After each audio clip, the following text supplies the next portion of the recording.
Kekristenan harus terbiasa untuk bergaul dengan Tuhannya, bersekutu dan berdiskusi dengan Dia. Untuk hal apa saja kita akan menemukan jawaban.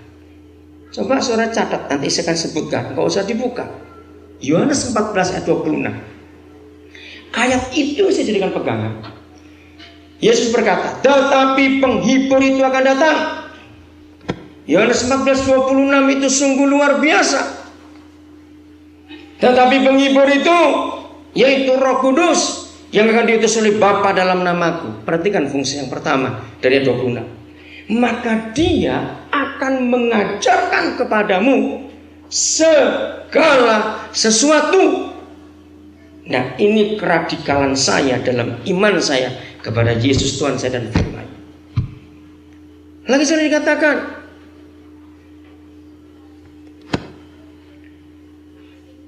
jadi itu sungguh-sungguh hal yang mengagetkan saya. Roh Kudus itu diutus oleh Bapa dalam nama Yesus untuk mengajarkan kita tentang segala sesuatu. Renungkan anak-anak Tuhan.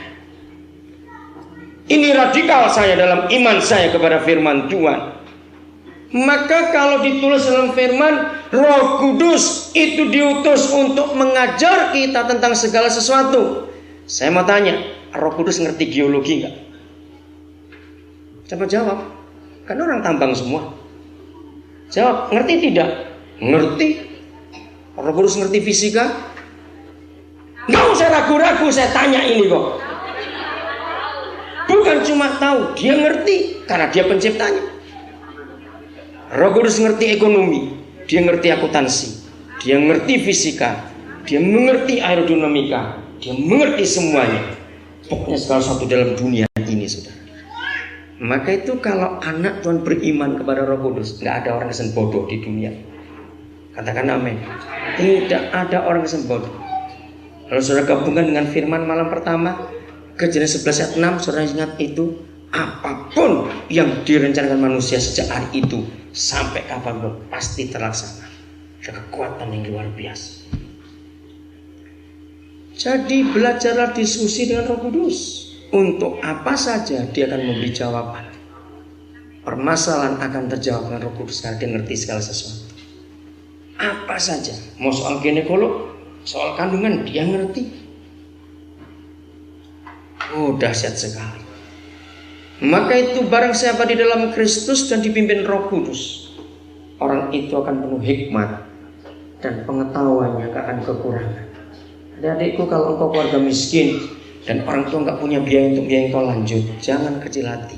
Sekolahlah dengan Roh Kudus. Dia akan mengajari kamu tentang segala sesuatu. Dan itu sungguh luar biasa. Walaupun bukan seorang ahli di semua bidang, nanti jadi sombong kita. Tapi paling tidak kita bisa tahu. Itu pakai cara ini. Nah, ini jawabannya. Bagaimana yang menikah kita yang punya anak Tuhan? Sulit dimengerti. Jawabannya perhatikan pada kalimat pertama ayat 15. Bukankah Tuhan yang satu itu menjadikan laki dan perempuan satu dari apa? Daging. Kedua dari apa? Roh. Dengarkan. Kalau daging kawin dengan daging, maka sendirinya lahir daging. Betul? Itulah manusia. Tapi roh yang menikah dengan roh, lahir apa? Roh.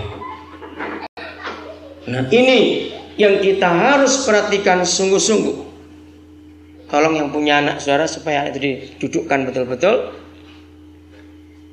Nah, kalau yang satu entah suami atau istri itu penuh Roh Kudus, tapi yang satu itu roh kuda, nanti anaknya ini roh apa? Mengerti ini kalau saya pakai bahasa kasar.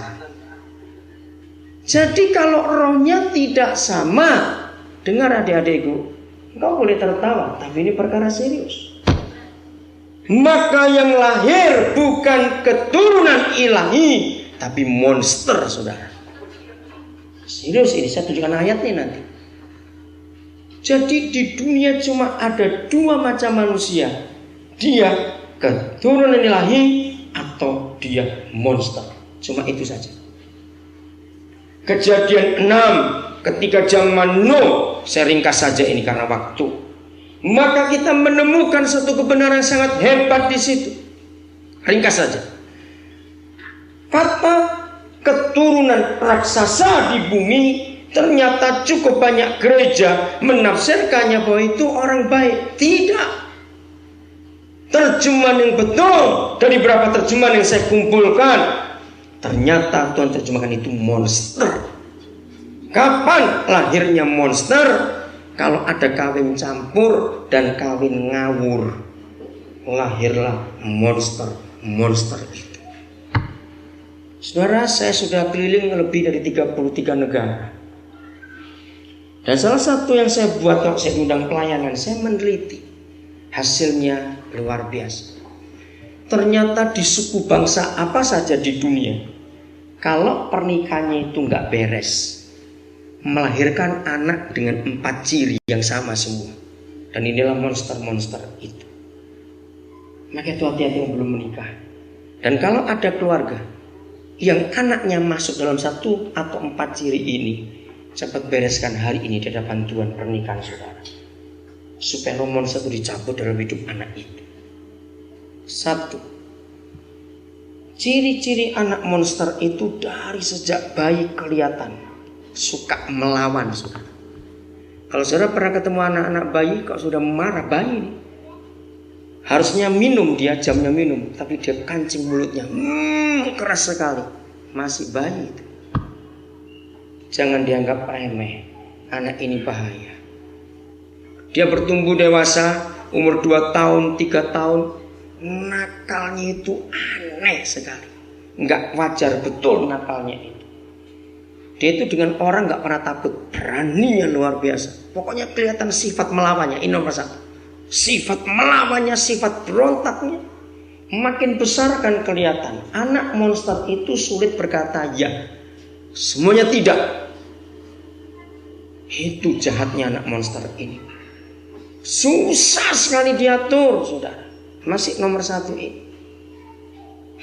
Nomor 2, mereka kalau marah dipukul nggak pernah nangis, malah kelihatan melawan.